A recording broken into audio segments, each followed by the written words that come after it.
दोस्तों, दगड़ियों, दाजू भुला, सलाम, नमस्ते, सत श्री अकाल। पहाड़ी में बोलूँ तो पहला। दोस्तों, कैसे हैं आप? स्वस्थ होंगे, मस्त होंगे और व्यस्त होंगे। तो दोस्तों, पहाड़ में आजकल पुलमों का टाइम चल रहा है, पुलम पक गए हैं। तो मैं आज आपको दिखाने जा रहा हूँ, बताने जा रहा हूँ एक पहाड़ी डिश, जिसको हम लोग पूरे साल भर के लिए स्टोर करके रखते हैं और जो पुलम से ही बनती है। तो दगड़ियों, ये है वो पुलम का पेड़ जिस पे पुलम अच्छी तरह से पक चुके हैं, एकदम लाल हो चुके हैं। आप देख रहे होंगे ये कितने खूबसूरत और लाल हो चुके हैं ये। तो इन्हीं से हम आपको बताएंगे कि पहाड़ के लोग पुलम की रोटी बना के रखते हैं पूरे साल भर के लिए। तो ये खूबसूरत से कलर देखिए इनके, आप कितने खूबसूरत हो रखे हैं ये, और बहुत मोटे मोटे रसीले, इस टाइम बहुत ही मीठे हो रखे हैं। तो हम लोग इन्हीं से रोटी जैसी बना के रखते हैं, वो आपको दिखाता हूँ। तो देखो, ये है पुलम का वो प्रोडक्ट जो मैं आपको दिखाना चाह रहा था।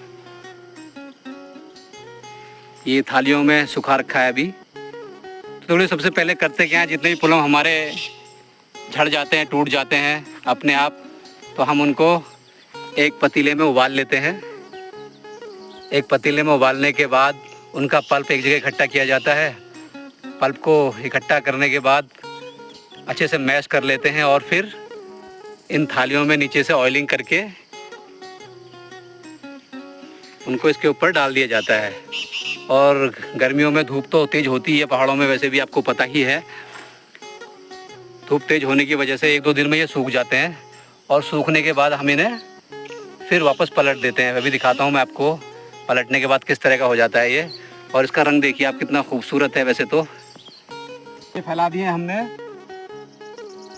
पुलम के पल्प को फैला दिया इस तरह से, और ये बहुत ही खूबसूरत सा एक टेक्सचर देता है, कलर देता है। उसके बाद फिर हम लोग इसको सुखाने के बाद पलट देते हैं। देने के बाद ये इस तरह की हो जाती है। इसको हम लोग पहाड़ी में पहाड़ी पुलम के रट बोलते हैं। क्या बोलते हैं? पुलम के रट। पुलम का रट मतलब रट बोलते हैं हमारे यहाँ रोटियाँ। तो रोटी जैसा शेप है तो इसीलिए बोल दिया जाता है पुलम के रट।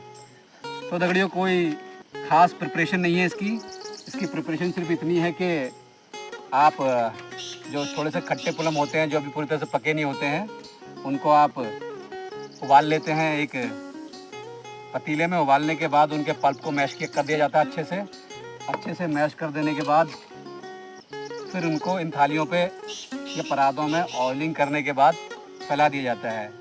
बशर्ते कि धूप अच्छी होनी चाहिए। जब धूप अच्छी होती है तो 1 दिन 2 दिन में सूख जाते हैं। सूखने के बाद इन्हें हम पलट देते हैं। तो पलट देने के बाद ये कुछ इस तरह के हो जाते हैं। देखिए आप, शानदार टेक्सचर आया ना, बहुत ही शानदार, बहुत ही खूबसूरत। तो ये पलट दिए गए हैं, ये सूख चुके हैं, तो बाकी अभी सूखे नहीं हैं। तो दोस्तों, इससे हम पूरे साल भर में चटनी बनानी हो, जब भी हमें चटनी बनानी होगी तो हम इसका एक छोटा सा टुकड़ा तोड़ लेंगे और चटनी में यूज़ कर लेंगे। तो बहुत ही स्वादिष्ट चटनी बनती है, टेस्टी। और कभी हमें टमाटर की ज़रूरत पड़े, टमाटर के बदले डालना हो दाल में, सब्ज़ी में, तो एक छोटा सा टुकड़ा तोड़ लेंगे इसको और डाल लेंगे। और ये पूरे साल, 2 साल, 3 साल, जब तक आप चाहें रख सकते हैं, ख़राब नहीं होते हैं। तो दगड़ियों, ये था हमारा ट्रेडिशनल पहाड़ी तरीके की पुलम की रोटियां। कैसी लगी आपको? कमेंट करके ज़रूर बताइएगा। तो चला था मैं आपको कुछ पारंपरिक चीज़ें बताने, किस तरह से पहाड़ी लोग अपने जीवन में इन चीज़ों को इस्तेमाल करते हैं, क्योंकि हम लोग ज़्यादा बेचते नहीं हैं इन चीज़ों को। पुलम वगैरह जो भी फल फ्रूट होते हैं तो खुद ही यूज़ कर लेते हैं और साल भर के लिए प्रिजर्व कर लेते हैं। जब भी घर में कोई आता है तो उनको गिफ्ट कर देते हैं ताकि उनके पूरे साल भर काम आए। तो उम्मीद है कि पुलम की रोटियां अच्छी लगी होंगी आपको। बिल्कुल जैसे ही आप लोगों के यहाँ आम पन्ना वगैरह बनता है वैसी ही प्रिपरेशन है, कुछ ख़ास नहीं है, कुछ अलग नहीं है। बस इसकी चटनी का आप स्वाद ले सकते हैं। चटनी खट्टे की जगह, नींबू की जगह, इमली की जगह इसको यूज़ कर सकते हैं। बहुत ही शानदार टेक्सचर आता है इसका, बहुत ही शानदार स्वाद भी आता है। तो दगड़ियों, ये थे हमारे पुलम की रोटियाँ, पुलम में रट। कस लगी तो मुगा, कैसे लगे आपको बताइएगा ज़रूर कमेंट करके।